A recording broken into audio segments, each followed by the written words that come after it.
इस वक्त मीडिया पे एक बयानिया बनाया जा रहा है कि पीटीआई की तरफ से जितने भी आज़ाद उम्मीदवार हैं इन सब के साथ डील हो चुकी है या फिर डील हो जाएगी।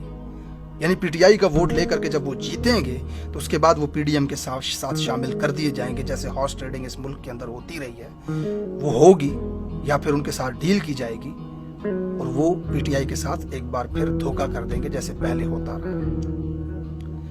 याद रखिएगा एक बात पाकिस्तान में, मैं बड़े लॉजिकल तरीके से आपको समझाऊंगा ये मैटर। ये आपको ट्रैप किया जा रहा है, आपके ज़हनों में शक व शुबहात डाले जा रहे हैं ताकि आप इन आज़ाद उम्मीदवारों को वोट न दें। आपने इस ट्रैप के अंदर नहीं आना। अगर आपका लीडर आपको कहता है कि ये मेरा नुमाइंदा है, इसको वोट दें, तो आपने हर सूरत उसको जाकर के वोट दें। ये आपका दीनी फरीज़ा है, ये आपकी वफा का तकाजा है। अगर आप इमरान खान के साथ वफा करते हैं तो आपने इमरान खान की बात पे लब्बैक कहते हुए जाके उसको नुमाइंदे को जाकर के वोट दे देना है। उसके बाद वो वफा करे या ना करे उसका ईमान है। मैं आपको लॉजिकल तरीके से बता रहा हूं कि ये झूठ बोल रहे हैं, ऐसा होने वाला नहीं। याद रखिएगा, जिन्होंने भी हॉर्स ट्रेडिंग का शिकार हुए, जो लोटे हुए, जिन्होंने फायदा लिया या पैसे लिए या पीटीआई को छोड़ा, धोखा दिया, उस वक्त पीटीआई की हालत ये नहीं थी मुल्क के अंदर, अवाम के अंदर जो आज है। उस वक्त तमाम अशराफिया को और लोगों को भी ये लगता था कि पीटीआई ने महंगाई कर दी है, लोग गालियां दे रहे हैं, पीटीआई के अंदर आगे मुस्तकबिल नहीं है, वोट किसी ने देना नहीं है, तो चलो अच्छी बात है 15-20 करोड़ लेकर के दूसरी जमात में चले जाएं। ये तो जब साजिश सामने आई, लोगों को पता चला कि किस तरह एक गैर मुल्की ताकत के कहने पर मुल्क के अंदर रिजीम चेंज किया जा रहा है और इमरान खान की सच्चाई और नैरेटिव के साथ दुनिया खड़ी हुई, तो तब इनको समझ आई। पहले तो ये चीज़ थी ही नहीं। सबसे पहली वजह याद रखिएगा, हॉर्स ट्रेडिंग तब कामयाब हुई थी जबकि पीटीआई के अंदर उनको मुस्तकबिल नजर आ ही नहीं रहा था अपना। आज वो हालात नहीं है। आज हर कैंडिडेट को पता है कि पीटीआई का नाम साथ है तो सर्वाइवल है। पीटीआई का नाम साथ से चला गया तो घर में बीवी भी नहीं घुसने देगी, बच्चे भी मुंह पे थूकेंगे आकर के। सिनेरियो बिल्कुल अलग है। रिजीम चेंज के बाद जिन लोगों ने पार्टी को छोड़ा, तो देखिए उन्होंने कैसे छोड़ा।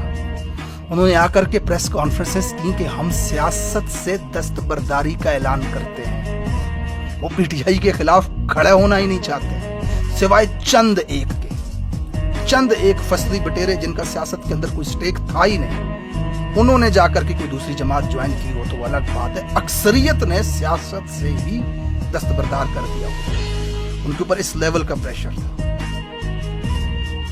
मजे की बात यह है कि जिन्होंने खुद को दस्तबरदार किया या पीटीआई को छोड़ा, वो सिटिंग एमएनए या एमपी है या मिनिस्टर्स नहीं थे, वो आम लोग थे। छोड़ भी दिया तो क्या गया।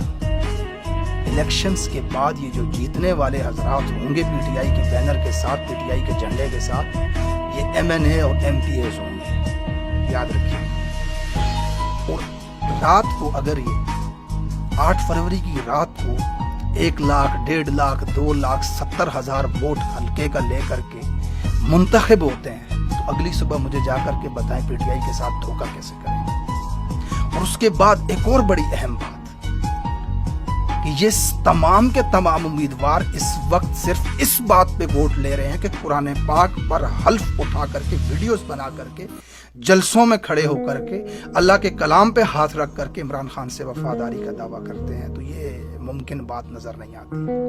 और तीसरी बहुत अहम और लॉजिकल बात, पिछले 2 सालों में पीटीआई की तमाम लीडरशिप में से ये छांटे हुए लोग हैं, याद रखिएगा इस बात को।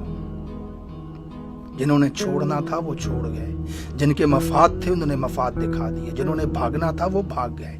ये वो लोग हैं कि 2 साल शदीद फस्तायत का मुकाबला कर रहे हैं। कुछ मफरूर हैं, कुछ भागे हुए हैं, कुछ को ऐसे टांगों से उठा करके ले जाया जा रहा है, कुछ को जेलों में बंद किया हुआ है। और जो आज़ाद है वो भी हर तरह की फस्तायत को बर्दाश्त करके पीटीआई के साथ खड़े हैं। ये वो छांटी किए हुए लोग हैं जो पीटीआई के साथ खड़े हैं।